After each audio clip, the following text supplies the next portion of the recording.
Hola, muy buenos días. Hoy vamos a hablar sobre las voces de la selva, justicia e interseccionalidad en el corazón de la Amazonía. La exposición de la problemática, el grito silenciado. La Amazonía ecuatoriana no es solo el pulmón del mundo, es un tejido vivo de cultura, saberes, resistencia. Sin embargo, bajo el verte infinito del 12, esconde una realidad en la política pública. Suele ignorar aquí ser mujer, ser indígena y vivir de la ruralidad. No es solo una identidad, es trágicamente un factor de riesgo. Mientras el país discute leyes, despachos, cementos en las comunidades, Pastaza, Morona, Santiago, Sucumbíos, la violencia de género manifiestan como una sombra. Persiste. No es solo una agresión física en el espojo del silencio, la ausencia de un Estado en la que parece hablar, no solo de una lengua, es intentar que un territorio, como señala Rita Segato, no es enfrentamos a una pedagogía de la crueldad, donde el cuerpo de la mujer está tratándose como un territorio de conquista, una extensión de explotación que sufre su propia tierra. Queremos manifestar aquí sobre el grito realmente silencioso que una mujer en el oriente hace y no nos damos cuenta. La población de interseccionalidad, las cifras del desamparo. Los datos no son solo números, son vidas fraudulentas en la Amazonía. La violencia contra la mujer alcanza niveles alarmantes que superan con creces de media nacionalidad. En Morona, Santiago, el 79% de mujeres han sufrido violencia. En Napo la cifra llega al 77.7% y en Pastaza el 73.33%. Entre el 2014 y el 2025 se ha documentado 147 casos de feminicidio en la región amazónica, pero hay un dato desgarrador que desgarra el alma netamente. El promedio de edad de estas víctimas es apenas de 22 años, jóvenes que en su plenitud de su vida, cuya existencia fue arrebatada por la violencia extracultural que tenemos en el oriente.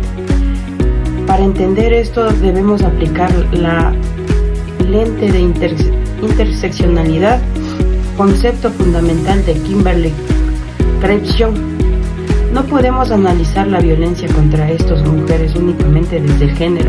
Su vulnerabilidad se implica en cruzarse con sus orígenes étnicos, su situación, su pobreza, que mujeres indígenas alcanzan un devastador 78.1% de pobreza multidimensional, y el aislamiento geográfico de sus comunidades. La exclusión no es un accidente, es un sistema de capas que las deja fuera del alcance de la justicia. Sujetos jurídicos internacionales, el amparo global.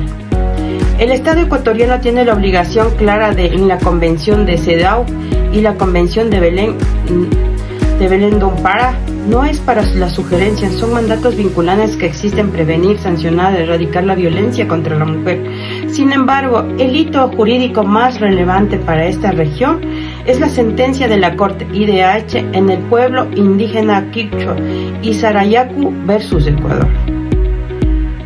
Aunque el caso de Sarayaku centro es la consulta previa de los derechos territoriales, sin embargo, en el género profundo, la Corte, reconocida en la integridad personal y la identidad cultural, está intrínsecamente ligada al territorio para una mujer indígena. La invasión de la tierra por empresas extractivas sin consentimiento, en forma de violencia estatal que desarticula el tejido social y su seguridad personal, como propone Buenaventura de Sonaute Santos. Necesitamos una concepción multicultural de los derechos humanos. Los derechos de las mujeres indígenas deben entenderse desde su propia cosmovisión, no como un trasplante jurídico occidental. La Constitución versus la realidad. Nuestra Constitución del 2008 es pionera, declara a Ecuador como un estado plurinacional e intercultural, garantizando el derecho de la vida libre de violencia en el 2018, de la Ley Orgánica para prevenir la erradicación de la violencia contra las mujeres.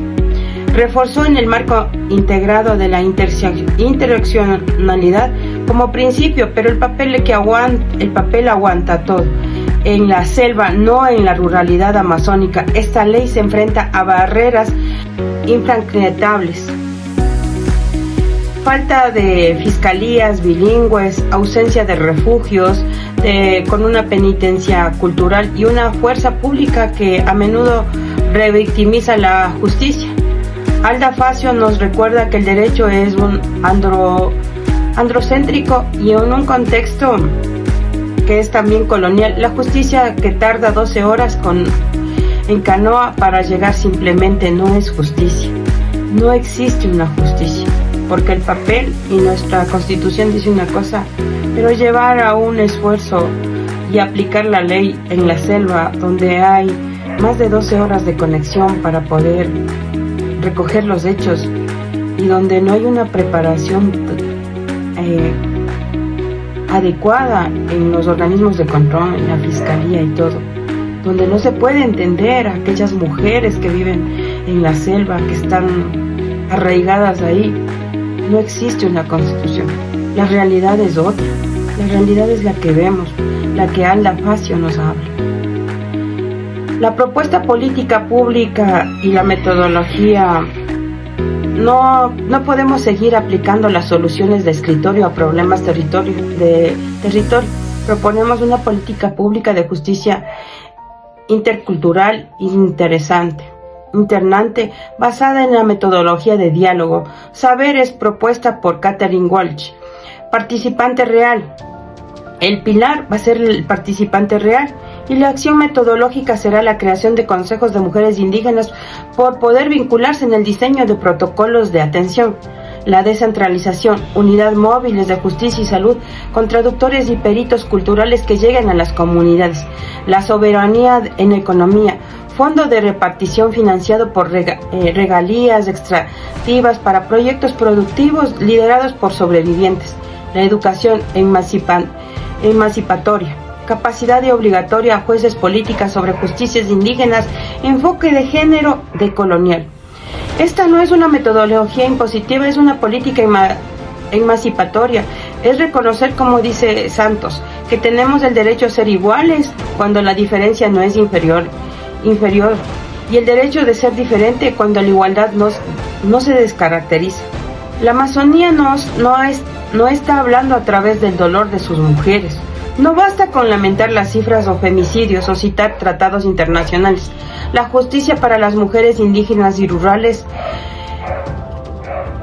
es la deuda pertinente de nuestra democracia. Es hora de entender que proteger un cuerpo o proteger el territorio y en su libertad es la medida de nuestra verdadera plurinacionalidad. Porque si la selva cae, caemos todos. Y si una mujer indígena es violentada en el rincón más remoto de la Amazonía, la Constitución entera es una promesa rota. Muchas gracias, hasta aquí.